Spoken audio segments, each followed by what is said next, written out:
একটু ভিন্নভাবে ডিমগুলোকে রান্না করেছিলাম, খুব বেশি মজা ছিল, তাই আপনাদের সাথে শেয়ার করতে চলে আসলাম একটু ভিন্ন রকমের ডিম কারি। আসসালামু আলাইকুম, সবাই কেমন আছেন? আমি তো আলহামদুলিল্লাহ ভালো আছি।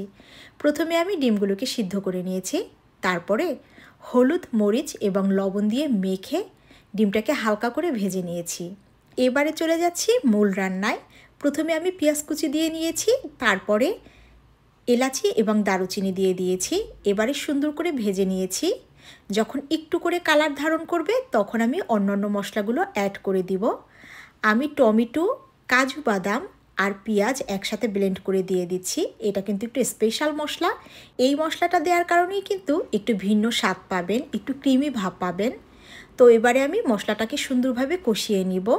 এর সাথে সাথে আমি অন্য ধরনের মশলাগুলোও দিয়ে দিব। রান্না তো প্রতিদিনই করতে হয়, একটু ভিন্নভাবে রান্না করলে খাওয়ার চাহিদাটা কিন্তু বেশ থাকে, সবাই একটু মজা করে খায়, এই আর কি।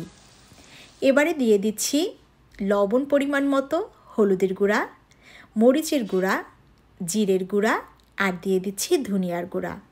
এখন সুন্দরভাবে মশলাটাকে কষিয়ে নিব। এই অল্প সময়ের ভিতরেই কিন্তু দেখুন কি সুন্দর একটা কালার এসেছে। একটু দিয়ে দিয়েছি চিনি, যেহেতু আমি টমেটো ইউজ করেছি, স্বাদটাকে ব্যালেন্স করার জন্য চিনিটা দিতে হবে। এবারে আরেকটু পানি দিয়ে কষিয়ে নিলাম। এখন দিয়ে দিচ্ছি বড় বড় কাঁচামরিচ কেটে। এটা কিন্তু এই কারিতে একটা আলাদা ফ্লেভার অ্যাড করবে, যেটা এটা স্বাদ করবে দ্বিগুণ। এবারে একটা ডিম দিয়ে দিচ্ছি, এটাকে ভেঙে এই মশলার সাথে মিশিয়ে নিব। তাহলে একটা ঘন থকথকে গ্রেভি হবে, যেটা খেতে কিন্তু ভীষণ মজা লাগবে। এই ডিমের ঝোল দিয়েই কিন্তু আপনি 2-3 প্লেট ভাত খেয়ে নিতে পারবেন। আমার রেসিপিগুলো কেমন লাগে অবশ্যই কিন্তু কমেন্টে জানিয়ে যাবেন। আর যদি বেশি ভালো লাগে লাইক কমেন্ট তো করবেনই, সাথে সাথে শেয়ারও করবেন, ঠিক আছে? এবারে পরিমাণ মতো পানি দিয়ে দিচ্ছি।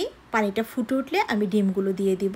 যেহেতু ডিমগুলো সম্পূর্ণ কুক করা, খুবই অল্প পরিমাণে পানিটা দিয়েছি, যাতে ডিমের গায়ে মশলাটা মাখো মাখো থাকে। এবারে ডিমটা দিয়ে দিচ্ছি। ঝোলটা ফুটে উঠলে কিন্তু তখন ডিম অ্যাড করে দিতে হবে। এবারে সুন্দরভাবে মশলার সাথে ডিমগুলোকে নেড়েচেড়ে মিশিয়ে নিচ্ছি। ডিমের এই কারিটা পোলাও কিংবা ভাতের সাথে কিন্তু বেশ লাগবে। আমরা খেয়েছিলাম খিচুড়ির সাথে, তাও কিন্তু ভীষণ মজা ছিল। এখন অপেক্ষা করছি পানিটা শুকিয়ে আসা পর্যন্ত। অনেক ধন্যবাদ যারা প্রতিদিন আমার ভিডিওগুলো দেখে সুন্দর সুন্দর কমেন্ট করেন। আপনাদের ভালোবাসার কারণে কাজ করার অনেক আগ্রহ বেড়ে যায় এবং কষ্টটাকে ভুলে যাই। জাস্ট কালারটা দেখুন কি সুন্দর হয়েছে। আমি এই পর্যায়ে কিন্তু ডিমগুলোকে তুলে নিব, কারণ উঠানোর পরে ঝোলটা কিন্তু একটু টেনে যাবে। তো সবাই ভালো থাকবেন। ভিডিওটি শেষ পর্যন্ত দেখার জন্য অসংখ্য ধন্যবাদ। এভাবে ভালোবাসা দিবেন।